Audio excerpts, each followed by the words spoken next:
How would you describe Linsanity? What was the first time that you realized, okay, this isn't just one day on the back of the newspaper, that kind of thing. This is a thing. This is a phenomenon.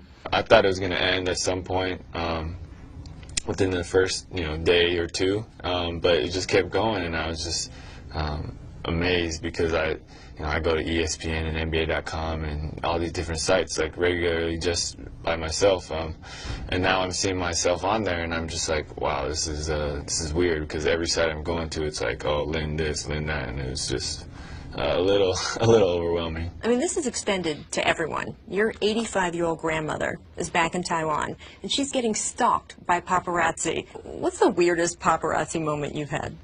I would say, the rumors, just, oh, I'm moving into this place, and here's a picture of the place. I didn't even see the place. I had no idea. And then, stuff about me dating, Kim Kardashian. You don't think you're the Kim Kardashian type? No, I think, no, I don't think I'm that type. So I know some of my friends from back home and stuff that have reporters showing up to their houses. Our private lives are not so private anymore, so it takes a little bit of getting used to. All right, let's go back to when you were a kid. When do you remember starting to think, hey, I want to play in the NBA, I could play in the NBA, this would be cool? Ever since I was a little kid. We would watch all the playoff basketball games, and I'd be sitting in the backyard with my brothers, shooting on the hoop. We would run to the window, look at what Jordan was doing, and he'd score a point. We'd go out, do the move. I mean, now that you've made it in the NBA, you have this plucky underdog story, and everyone says, oh, he made it through these tough times, but you actually had to go through those tough times. What was the low point for you? I had a lot. I mean, there were nights last year where I was just actually just reduced to just tears. I couldn't take it anymore, because from the outside looking in, they were like, oh, you're fine. He's still, collecting an NBA paycheck and this and that. But for me, it's, what really hurt was I felt like I had the ability to do it. Those really hard nights, the tough nights when you have the tears rolling down your face. Yeah. Did you think about, what, maybe this just isn't going to happen, maybe I should do something else? I definitely thought about that, no question, many times. Even the beginning of this year, getting waived twice, I was thinking, if I don't have a team, what's going to happen? Do I go to the D-League, do I go overseas, or do I, take a break altogether? And all of those options were running through my mind. How do you think race is playing into all of this? What are some of the stereotypes that Asian American athletes have to deal with? Just,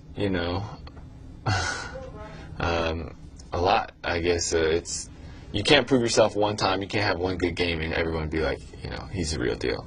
It has to be over and over and over again. And, it's funny, people are still saying, oh, he's, quicker than he looks. And I'm like, what does that mean? Do I look slow? Or people are always saying he's deceptively quick, deceptively athletic, and I don't know if that's just because I'm Asian or what it is. I want to ask you about your faith in this run with the Knicks. You got in the game against Boston. You didn't play great.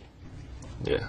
What did you think when you got that next chance against the Nets, what turned out to be your breakout game?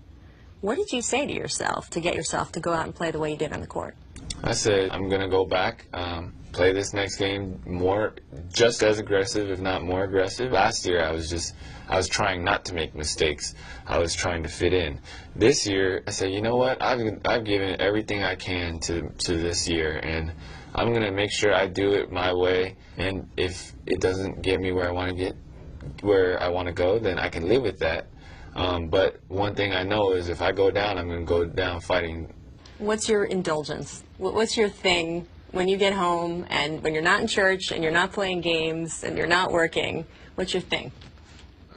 Like, if I had a day to myself, and I would play video games with my brothers. I love, eating junk food. I'm a huge snacker, chips and candy. So junk food, video games, basically you're 23 years old. Yeah. My family likes to call me an oversized kid, so I think that's pretty accurate in some ways.